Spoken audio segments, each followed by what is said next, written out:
friends, how are you? I hope તમે બધા જ મજામાં હશો. પ્રીવિયસ લેક્ચરની અંદર આપણે જોયું હતું બીકોઝ અને therefore. Now we are discuss about paragraph writing. તો પેરેગ્રાફ રાઇટિંગ શું છે? તમે ગુજરાતીમાં કરો જ છો. પેરેગ્રાફ રાઇટિંગ મીન્સ એસે બોલીએ છીએ ને આપણે, નિબંધ. એ પેરેગ્રાફ રાઇટિંગ એટલે શું થાય? એનો સિમિલર વર્ડ એસે એટલે કે નિબંધ. તો આપણે આજે પેરેગ્રાફ રાઇટિંગનું ડિસ્કશન કરવાના છે. My school. તો હવે જો તમને પહેલાં શું આપી દીધા હશે એક્ઝામની અંદર, એના પોઈન્ટ્સ આપેલા હશે. તો પોઈન્ટ્સ કેવી રીતે આપે છે? પોઈન્ટ્સ ઉપરથી તમારે સેન્ટેન્સીસ બનાવવાના રહેશે. શું બનાવવાના રહેશે? સેન્ટેન્સીસ. તો જો પોઈન્ટ્સ આપ્યા છે, નેમ ઓફ સ્કૂલ, કે તમારી સ્કૂલનું નામ શું છે. ક્લાસરૂમ, ક્લાસરૂમ કેવા છે, કેટલા છે. પછી છે ટીચર્સ, તમારી સ્કૂલમાં ટીચર્સ કેવા છે, એમનો નેચર કેવો છે, કેવું સ્ટડી કરાવે છે તે. પછી પ્રિન્સિપલની વાત કરી છે, તો પ્રિન્સિપલ કેવા છે, કેવી રીતે તમને હેલ્પફુલ થાય છે. લેબોરેટરી, કે તમારી સ્કૂલમાં કઈ કઈ સુવિધાઓ આવેલી છે. તો લેબોરેટરી છે, એસેમ્બલી હોલ છે, પ્લેગ્રાઉન્ડ છે. હવે તમને ગ્રામરની અંદર એસે આપી દીધો છે, એ તમને હું એ સમજાવું છું. પરંતુ એક્ઝામની અંદર તમારે તમારી ભાષામાં તમારા પોતાના વિચારો રજૂ કરવાના છે. બેઠે બેઠો ગ્રામરનો પેરેગ્રાફ છે આપણે લખશું નહીં. માય સ્કૂલ છે તો તમારે પોતાની સ્કૂલ વિશે લખવાનું છે, કે તમારી સ્કૂલમાં કઈ કઈ ફેસિલિટીઝ છે, આપણી સ્કૂલમાં ક્યાં ક્યાં શું આવેલું છે. બરાબર છે? કોપી પેસ્ટ કરશું નહીં, પોતાના વિચારો રજૂ કરશું. ઓકે, પહેલાં આપણે સમજી લઈએ તે. તો શું આપ્યું છે પેલું સેન્ટેન્સ, કે નેમ ઓફ સ્કૂલ. તો આપણે શું કહી શકીએ? આઈ એમ અ સ્ટુડન્ટ ઓફ નવયુગ વિદ્યાલય. હું નવયુગ વિદ્યાર્થીઓનો શું છું? નવયુગ વિદ્યાલયનો વિદ્યાર્થી છું. It is one of the best schools. જો બેસ્ટ સ્કૂલ્સ આપી છે, કે સિટી, ઇન ધીસ સિટી, કે અમારા સિટીમાં વન ઓફ ધી બેસ્ટ, કે શ્રેષ્ઠ સ્કૂલો છે એમાંની એક શ્રેષ્ઠ સ્કૂલ કઈ છે? અમારી છે. અવર સ્કૂલ બિલ્ડિંગ, બિલ્ડિંગ એટલે આપણું મકાન છે, આપણું તે સ્કૂલનું શાળા મકાન કહી શકીએ. Our school building is very big, બહુ મોટી છે અમારી સ્કૂલ એમ. તો ક્લાસરૂમ, કે વર્ગખંડો, are clean and airy. Clean એટલે કેવા થશે? સ્વચ્છ. અને એરી, એરી એટલે કેવા? હવા ઉજાસવાળા. આ બધા જ ક્લાસરૂમ કેવા છે? હવા ઉજાસવાળા. નેક્સ્ટ સેન્ટેન્સ છે, we have a well trend. જો વેલ ટ્રેન્ડ એટલે શું? તાલીમ પામેલા. વેલ ટ્રેન્ડ, ટ્રેન એટલે તાલીમ, વેલ એટલે સારી રીતે, સારી રીતે તાલીમ પામેલા એટલે કુશળ. સ્ટાફ એટલે કે કર્મચારીઓનો ગણ છે. હવે આ ધ્યેય કોના માટે વપરાણું છે? અહીંયા ધ્યેય છે એ ટીચર્સ માટે વપરાણું છે, કે સ્ટાફ માટે વપરાણું છે. They are sincere. સિન્સિયર એટલે નિષ્ઠાવાન, પ્રમાણિકતાવાળા. They are sincere and hardworking. તેઓ ખૂબ મહેનતુ અને કેવા છે? નિષ્ઠાવાન છે. તમને બધા તમારા શિક્ષકોનો ખ્યાલ જ છે. નેક્સ્ટ સેન્ટેન્સ કોના વિશે વાત કરી હતી? પ્રિન્સિપલ. તો પ્રિન્સિપલને લગતો પોઈન્ટ બનાવીને એના ઉપરથી sentence. Our principal is strict. સ્ટ્રિક્ટનો મિનિંગ તમને ખબર જ છે, કડક એકદમ. બરાબર? તો સ્ટ્રિક્ટ એટલે કડક, એટલે કાયદાનું પાલન કરનારા તેવા એમ. Strict but kind. અહીંયા વિરોધાભાસ દર્શાવ્યો છે. જો સ્ટ્રિક્ટ બટ કાઇન્ડ, પણ પાછા કેવા છે? દયાળુ પણ છે એમ. કે કોઈને હેલ્પ કરવી તો શું કરતા હોય છે? હેલ્પ કરે છે. There is a huge library. Huge એટલે શું થશે? વિશાળ. હ્યુજનો સિમિલર વર્ડ લઈ શકીએ આપણે? લાર્જ. અહીં તમે લાર્જ પણ લઈ શકો ને હ્યુજ પણ લઈ શકો. Huge library. A fine laboratory. Laboratory એટલે શું થશે? પ્રયોગશાળા. And assembly hall. Assembly hall એટલે સભાખંડ. તો અમારી સ્કૂલમાં શું આવેલું છે? લાઇબ્રેરી આવેલી છે, પ્રયોગશાળા આવેલી છે, અને પ્લસ શું આવેલું છે? સભાખંડ આવેલું છે. Every morning. જો આ કયા ટેન્સમાં લખેલો છે આખો પેરેગ્રાફ? સિમ્પલ પ્રેઝન્ટ ટેન્સમાં. બરાબર? માય સ્કૂલ હોય, માય વિલેજ હોય, માય હોમ હોય, તો એ બધા જ કેમાં લખવાના થશે? સિમ્પલ પ્રેઝન્ટ ટેન્સમાં. જ્યારે કોઈ મુલાકાતની વાત કરી હોય તો એ કેમાં લખશું આપણે? સિમ્પલ પાસ્ટ ટેન્સમાં. નેક્સ્ટ સેન્ટેન્સ જોઈએ. એવરી મોર્નિંગ, દરેક સવારે, કે દરરોજ સવારે, વી ગેધર ટુગેધર. ગેધર એટલે ભેગા મળવું, ભેગા થવું, એકઠા થવું. ઇન ધ હોલ, ક્યાં ભેગા થાય છે બધા? સભાખંડની અંદર. ફોર પ્રેયર્સ કોના માટે ભેગા થાય છે કે પ્રાર્થના કરવા માટે અમે બધા જ દરરોજ સવારે ત્યાં ભેગા થઈએ છીએ. વી વિઝિટ ધ લાઇબ્રેરી. વિઝિટ એટલે મુલાકાત લેવી. વી વિઝિટ ધ લાઇબ્રેરી ડ્યુરિંગ એટલે કે દરમિયાન. ડ્યુરિંગ એટલે શું થશે? દરમિયાન.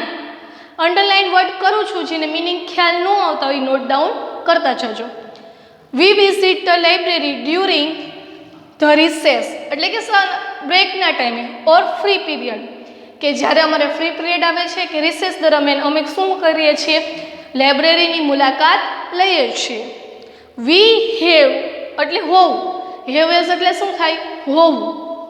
We have a large playground. અમારી પાસે મોટું વિશાળ પ્લેગ્રાઉન્ડ છે. બિસાઇડ એટલે બાજુમાં. ધ સ્કૂલ સ્કૂલની બાજુમાં અમારે મોટું બધું વિશાળ પ્લેગ્રાઉન્ડ છે. આપણી નવી સ્કૂલની બાજુમાં મોટું બધું વિશાળ પ્લેગ્રાઉન્ડ આપેલું જ છે. There are swings. સ્વિંગ એટલે હિંચકાઓ. સ્લાઇડ્સ એટલે લપસિયા. And many shady trees. Shady એટલે છાયાવાળા. શેડ એટલે શું થાય? છાયા. અને શેડી એટલે છાયડાવાળા વૃક્ષો. On the playground. પ્લેગ્રાઉન્ડમાં શું શું આવેલું છે? તો કે there are swings, slide and many shady trees. On the playground. I love my school. મને મારી સ્કૂલ બહુ જ ગમે છે. વિદ્યાર્થી તો મિત્રો, તમે આની અંદર તમારા પોતાના પોઈન્ટ્સ પણ રજૂ કરી શકો છો. સ્કૂલની અંદર તમે મ્યુઝિક ક્લાસ આવેલો છે, કે તમે કોઈ ક્રિકેટ રમતા હોય, કે તમારી જે એક્સ્ટ્રા એક્ટિવિટી તમે કંઈ પણ કરતા હોય, તે બધું જ તમે આમાં એડ કરી શકો છો. આઈ હોપ તમને આ એસે સમજાઈ ગયો હશે. તો હવે નેક્સ્ટ એસે ઉપર જોઈએ. ઓકે સ્ટુડન્ટ, હવે આપણે નેક્સ્ટ પેરેગ્રાફ માય વિલેજ. પહેલાં આપણે કયો જોયો હતો? My school. હવે જોઈએ છીએ માય વિલેજ, કે આપણું પોતાનું ગામ. તો માય વિલેજ પેરેગ્રાફમાં તમે શું શું લખી શકો? એક તો તે ક્યાં આવેલું છે, તેમાં કઈ કઈ ફેસિલિટીઝ છે, ત્યાંના માણસો કેવા છે, ત્યાં બીજું શું શું આવેલું છે, એ તમે બધું જ તમે એડ કરી શકો. એનું એક એક્ઝામ્પલ તમને હું દર્શાવું છું. ઇન કેસ તમારે એક્ઝામમાં જો આ પેરેગ્રાફ પૂછાય તો તમારે તમારી પોતાની રીતે પણ આ લખી શકો છો. જોઈએ પોઈન્ટ્સ આપે પહેલાં બાબતો. પોઈન્ટ્સમાં જોઈએ તો લોકેશન. તો લોકેશન એટલે ક્યાં આવેલું છે. ફાર્મર્સ એટલે કે ખેડૂતો. મોનેસ્ટ પીપલ તો કેવા માણસો છે? પ્રામાણિક માણસો છે. સ્મોલ હાઉસીસ ગામડાની અંદર કેવા મકાનો આવેલા છે? તો કે નાના નાના. Irrigation four farms. ઇરિગેશન એટલે શું થશે? સિંચાઈ. ઇરિગેશન મિનિંગ શું થશે? સિંચાઈ. સિંચાઈ ફોર ફાર્મ્સ એટલે કે ખેતરો માટે. વેલ. જો આ વેલ એટલે સારાની વાત નથી થતી. આ વેલ એટલે કૂવો. કૂવો મોટો મોટો શું આવેલો છે? તે કૂવો. રિવર એટલે કે નદી. ટેમ્પલ મંદિર. રોડ્સ કેવા છે ત્યાંના. પછી બેંક, કઈ કઈ ફેસિલિટી આવેલી છે? તો બેંક, સ્કૂલ, પોસ્ટ ઓફિસ. અહીંયા મેં PHC કર્યું છે. PHC એ કોનું ફૂલ ફોર્મ છે? Primary health centre. Primary health centre એટલે શું થશે? પ્રાથમિક આરોગ્ય કેન્દ્ર. હવે જોઈએ આપણે પહેલા પોઈન્ટને રિલેટેડ સેન્ટેન્સ. આઈ લીવ એટલે રહેવું.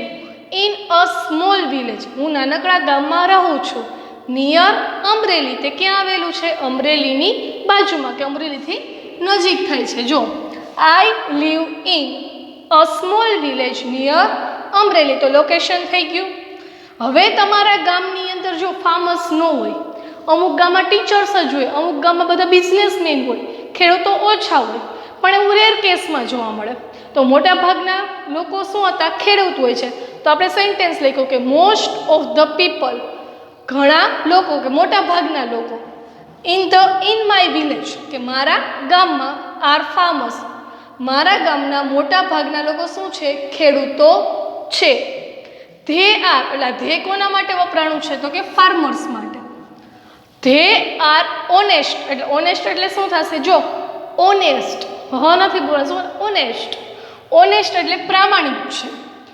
એન્ડ હાર્ડવર્કિંગ એટલે કે મહેનતુ છે. ધે લીવ રહેવું. In small houses. તેઓ કેમાં રહે છે? સ્મોલ હાઉસ એટલે કે નાના નાના ઘરમાં રહે છે. એન્ડ અને પાછું વાક્ય છેડું છે. It simple food. તેઓ કેવું ખોરાક લે છે? આપણી જેમ સ્પાઇસી ફૂડ નથી લેતા, શું લે છે? બાજરાના રોટલા અને દાળ ભાત અને ખીચડી, એવો સિમ્પલ એટલે કે સાત્વિક ખોરાક લે છે. નેક્સ્ટ સેન્ટેન્સ જોઈએ. My village has good irrigation. પાછું જો ઇરિગેશન ફેસિલિટીઝ, ફેસિલિટીઝ એટલે સુવિધાઓ. હવે શું કહે છે? માય વિલેજ, કે મારા ગામ પાસે સિંચાઈની સુવિધાઓ પણ આવેલી છે. કારણ કે મોટા ભાગના લોકો કેવા છે? ખેડૂતો છે. ખેડૂતો એટલે ખેતરમાં કામ કરે, તેના માટે શું જરૂરી છે? ઇરિગેશન એટલે કે સિંચાઈ. સિંચાઈની સુવિધાઓ ત્યાં આવેલી છે. ધેર ઇઝ એટલે ધેર એટલે ત્યાં. ધેર ઇઝ અ બિગ વેલ એટલે મોટો કૂવો આવેલો છે. ઇન ધ વિલેજ મારા ગામમાં, એટલે કે ત્યાં મોટો કૂવો આવેલો છે. વી યુઝ અમે તેનો ઉપયોગ કરીએ છીએ. કેના માટે? We use the water. કોના વોટરનો? તો કે કૂવાના. We use the water for drinking and cooking. અમે તેનો પાણી પીવામાં અને રાંધવા માટે તેનો ઉપયોગ કરીએ છીએ. ધી વિમેન, જો એક વુમનની વાત નથી થતી, ઘણા બધા સ્ત્રીઓની વાત થાય છે. The women go to the river bank. River bank એટલે નદીના કિનારે. જો બેંક એટલે એને જો ભેગું આપેલું છે, રિવર બેંક નદીના કિનારે. ટુ વોશ ક્લોથિસ કપડાં ધોવા માટે ક્યાં જાય છે? તે નદી કિનારે જાય છે. There is an old Shiva temple near the river. Near the river એટલે કે નદીની બાજુમાં એક જૂનું શિવ મંદિર ત્યાં આવેલું છે. તમારે શિવ મંદિર ન આવે, તમે કોઈ પણ મંદિર લઈ શકો. માતાજીનું મંદિર આવેલું, હનુમાનજીનું મંદિર તમે લઈ શકો. હિલ સ્ટેશન હોય, તમારા ગામની આજુબાજુ પર્વતની ટેકરીઓ આવેલી હોય તો પણ લખી શકો. There is a small hills around my village, કે મારા ગામની આજુબાજુ નાની નાની ટેકરીઓ આવેલી છે. એવા સેન્ટેન્સીસ પણ તમે તેમાં એડ કરી શકો. પછી જોઈએ ધ રોડ્સ આર. જો રોડ્સ એટલે કે રસ્તાઓ કેવા છે? નેરો. નેરો એટલે સાંકડા. એન્ડ મડી માટીના કે કાદવના, માટીથી બનેલા હોય ને શું કહેશું? મડી એટલે કાચા રસ્તાઓ છે.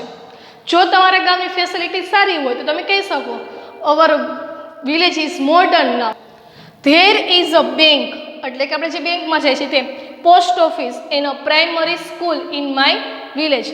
ત્યાં શું શું આવેલું છે? કે બેંક આવેલી છે, પોસ્ટ ઓફિસ એટલે ટપાલની સુવિધાઓ છે, પ્રાઇમરી સ્કૂલ એટલે કે પ્રાથમિક શિક્ષણની પણ સુવિધાઓ આવેલી છે.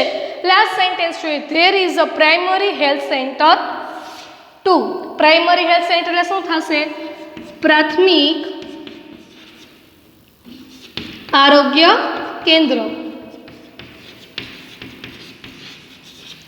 મારા ગામમાં પ્રાથમિક આરોગ્ય કેન્દ્ર પણ આવેલું છે. આ ઉપરાંત તમારા બેંકમાં કંઈ તમારા ગામની અંદર કોઈ બીજી ફેસિલિટીઝ હોય તે પણ તમે એના વાક્ય બનાવીને તમે લખી શકો છો. હવે આપણે નેક્સ્ટ પેરેગ્રાફ ઉપર જશું. ઓકે સ્ટુડન્ટ, નાઉ આપણે થર્ડ પેરેગ્રાફ જોઈએ. A visit to a railway station. હવે વિઝિટ, કોઈ પણ વિઝિટ એટલે કે મુલાકાત. જ્યારે તમે કોઈ પણ સ્થળની મુલાકાત લ્યો તો એ પેરેગ્રાફ હંમેશા તમે કેમાં લખશો? પાસ્ટ ટેન્સમાં એટલે કે ભૂતકાળમાં લખશો. તેમાં ક્યાંય ઇઝ, એમિઝાર ક્યાંય આવશે નહીં. ખાસ યાદ રાખજો કે તમે કોનો યુઝ કરશો? વોઝ અને વરનો, અથવા તો સાદા ભૂતકાળનો તમે યુઝ કરશો. કારણ કે આપણે મુલાકાત લીધી હતી તેનું વર્ણન કરે છે. તો લીધી હતી એક શું છે? ઘટના છે. તો ઘટના લખવી હોય તો કોનો યુઝ કરવો પડે? આપણે પાસ્ટ ટેન્સનો. તો પહેલાં આપણે પોઈન્ટ જોઈએ. તેમાં પોઈન્ટ ક્યાં આપેલા છે? ક્રાઉડેડ. ક્રાઉડેડ એટલે શું? ખીચો ખીચ. આપણે કે ગળદી બહુ હતી તો ક્રાઉડેડ એટલે ખીચો ખીચ. પ્લેટફોર્મ એટલે ખીચો ખીચ ભરેલું પ્લેટફોર્મ હતું. પેસેન્જર્સ. પેસેન્જર્સ એટલે શું થશે? મુસાફરો. લગેજ. લગેજ એટલે સામાન. હોકર્સ. હોકર્સ એટલે શું થશે? ફેરિયાઓ. બેગર્સ એટલે કે ભિક્ષુક. પછી છે નોઇઝ એટલે અવાજ. વેઇટિંગ રૂમ, ત્યાં વેઇટિંગ રૂમ. પછી અરાઇવલ ઓફ ટ્રેન. અરાઇવલ એટલે ટ્રેનનો આવવાનો સમય. હવે આ પોઈન્ટ્સ આપેલા છે, એના ઉપરથી આપણે શું કરવાનું છે? Paragraph writing. તો જો સ્ટાર્ટ કરીએ છીએ. યસ્ટરડે. એટલે ગઈકાલે I went to the railway station to receive my aunt. I went એટલે ગોનું શું થઈ ગયું અહીંયા? વેન્ટ. એટલે ગો એટલે જવું, એટલે વેન્ટ એટલે ગયો. ટુ રેલવે સ્ટેશન ક્યાં ગયો? Railway station. રિસીવ એટલે કે તેડવા જવો અથવા તો આવકારવું, અથવા તમે શું કહી શકો? તમે તેડવા જાઓ કે લેવું. માય આન્ટ કે ગઈકાલે હું મારા આંટીને તેડવા માટે રેલવે સ્ટેશને ગયો હતો. The platform was crowded. ખીચોખીચ. પ્લેટફોર્મ કેવું હતું? કે ખીચોખીચ ભરેલું હતું. સમ પેસેન્જર્સ થોડાક મુસાફરો were sitting with their luggage. Sitting એટલે બેઠા હતા. Were some passenger were sitting with their luggage around them. Around એટલે કે આજુબાજુ. થોડાક મુસાફરો તેના સામાનની આજુબાજુ બેઠા હતા. વાઇલ તે દરમિયાન, વાઇલ એટલે તે દરમિયાન, સમ અધર્સ એટલે કે બીજા લોકો, વર સ્લીપિંગ બીજા લોકો શું કરતા હતા? સૂતા હતા. આપણે જોઈએ છીએ, તમે બસ સ્ટેશને જાઓ, રેલવે સ્ટેશને જાઓ તો અમુક લોકો છે મુસાફરો શું કરતા હોય છે? સૂઈ ગયા હોય છે. નેક્સ્ટ જોઈએ, કુલીઝ વર રનિંગ. કુલીઝ તમને ખબર છે, કુલી એટલે કોણ? સામાન ઉંચકનાર. Coolies were running with luggage on their heads. Running એટલે દોડતા હતા એમ, કે કુલીઓ છે તેના માથા ઉપર સામાન રાખીને દોડતા હતા. એટલે દોડતા એટલે કે ઝડપથી ચાલતા હતા. હોકર્સ કે ફેરિયાઓ. હોકર્સ એટલે શું થશે અહીંયા? ફેરિયા. Hawkers were selling. સેલિંગ એટલે વેચવું. શું વેચતા હતા? ધ બુક્સ, મેગેઝિન્સ એટલે કે સામાયિકો. ઇટેબલ્સ. ઇટેબલ્સ એટલે ખાદ્ય પદાર્થો. ખાવાલાયક ચીજ વસ્તુઓ હોય એને શું કહેવાય? ઇટેબલ્સ. ખાદ્ય પદાર્થો એટલે કે ઇટેબલ્સ એન્ડ કોલ્ડ ડ્રિંક્સ એટલે ઠંડા પીણાઓ. તો જો ફેરિયાઓ શું શું વેચતા હતા? Hawkers were selling books, magazines, eatables and cold drinks. There were many beggars too. પણ ટુ એટલે શું થશે? પણ. ત્યાં ઘણા બધા ભિક્ષુકો પણ હતા. It was so noisy. એકદમ ઘોંઘાટ ભર્યું પ્લેટફોર્મ હતું. આઈ ટુક અ વોક. મેં એક પગલું ફેર્યું, કે આપણે આગળ ચાલીને શું કહેવાય? I took a walk on the platform. ક્યાં ચાલ્યો? પ્લેટફોર્મ પર. And saw. આ કોનું ભૂતકાળનું રૂપ છે? સીનું. સી એટલે જોયું, જોવું. અને શું થઈ જશે સીનું? સો. And saw saris. તમારા બધા મમ્મી પહેરતા જ હશે સારીઝ. ડિસ્પ્લેડ. જો એડી લાગ્યું છે, ડિસ્પ્લેનું શું થઈ ગયું? ડિસ્પ્લેડ. તો ડિસ્પ્લે એટલે પ્રદર્શિત, દેખાય તેમ એમ.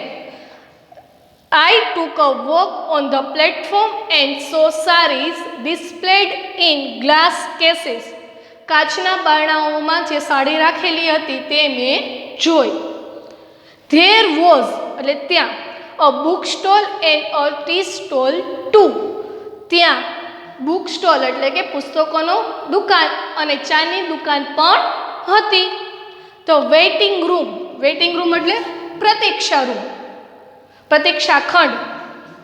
વેઇટિંગ રૂમ એટલે શું થશે? પ્રતીક્ષા ખંડ. The waiting room was also full of passenger. Waiting room છે એ પણ કેવો હતો? પેસેન્જરથી ભરેલો હતો. સૂન તેટલા માર્ચ. The train arrive. ટ્રેન આવી પહોંચી. અરાઇવ એટલે આવી પહોંચવું. And I went to receive my aunt. હું મારા આંટીને તેડવા એટલે કે આવકારવા માટે ગયો. All the students got my point clearly? Okay. આ 3 પેરેગ્રાફ આપણે આજે જોયા છે. હોમવર્કની અંદર આ 3માંથી તમારે કોઈ પણ 2 પેરેગ્રાફ તમારી બુકની અંદર લખવાના છે. Okay students, stay home, stay safe. Good bye.